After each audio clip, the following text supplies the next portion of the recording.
তারপর এবার কৃষ্ণগহ্বরে উদ্দেশ্যে স্যাটেলাইট পাঠালো ভারত। বিদায়ী 2023 সালের মতো 2024 সালের সাফল্যের রেশ ধরে রাখতে চায় ভারতের মহাকাশ গবেষণা সংস্থা ইসরো। নতুন বছরের প্রথম দিনই সাফল্যের নতুন আভাস দিল সংস্থাটি। গুরুত্বপূর্ণ স্যাটেলাইট মহাকাশে পাঠালো ইসরোর বিজ্ঞানীরা।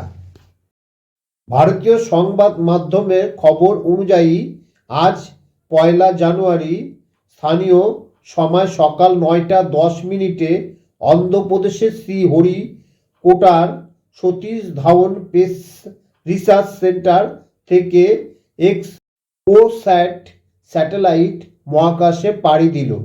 সফলভাবে উৎক্ষেপণ হয়েছে স্যাটেলাইটের। কৃষ্ণগহ্বরে সংক্রান্ত একাধিক পরীক্ষা নিরীক্ষা চলাবে এই স্যাটেলাইট। C-58 রকেটে করে মহাকাশের উদ্দেশ্যে পাড়ি দেয় স্যাটেলাইট এক্সপোস্যাট। এটি মাত্র 21 মিনিটে মহাকাশে 650 কিলোমিটার উচ্চতায় পৌঁছাবে। C-58 রকেটের 60তম মিশন এটি। এই মিশনের এক্সপোস্যাটের সাথে আরও 10টি স্যাটেলাইট পৃথিবীর নিম্ন কক্ষপথে স্থাপন করা হবে। এক্সপোস্যাটে রয়েছে 2টি পেলড, পলিক্সকো এবং এক্সপেক্ট রমন রিসার্চ ইনস্টিটিউট এবং UR রাও স্যাটেলাইট সেন্টার যৌথভাবে এই পেলোড তৈরি করেছে। স্যাটেলাইট স্থাপনের পর বিজ্ঞানীরা PSLV C-58 রকেটকে পৃথিবীর দিকে 350 কিলোমিটার উচ্চতায় নিয়ে আসবেন। এর জন্য রকেটের ফোর্থ স্ট্র্যাটেজি ব্যবহার করা হবে। এখানে PSLV অরবিটাল এক্সপেরিমেন্টাল মডিউল 3 পরীক্ষা করা হবে। মহাকাশে 5 বছর পরীক্ষা নিরীক্ষা চলবে এক্সপোস্যাট। এর আয়ুকাল 2028 সাল পর্যন্ত।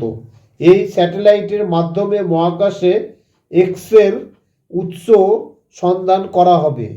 এই স্যাটেলাইটের মাধ্যমে ইসরো ব্ল্যাক হোল বা কৃষ্ণগহ্বর সম্পর্কে গবেষণার নতুন তথ্য পেতে পারে। মহাকাশে কৃষ্ণগহ্বর তথা ব্ল্যাক হোলের উপস্থিতি সন্ধান ও উৎসের তথ্য সংগ্রহ করার চেষ্টা করবে এক্সপোস্যাট।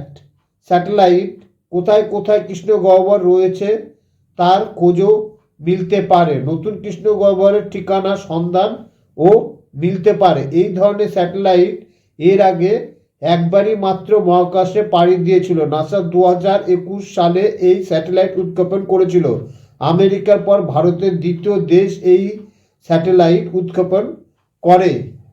ভারতের বিজ্ঞানী ইসরো এক্সপোস্যাট স্যাটেলাইট উৎক্ষেপণ করেছেন 1 জানুয়ারিতে। এর কাম হচ্ছে কৃষ্ণগহ্বর বা ব্ল্যাক হোল যেখানে যেখানে আছে তাকে খুঁজে বের করা। ভালো লাগলে তবে চ্যানেলটিকে সাবস্ক্রাইব অবশ্যই করুন।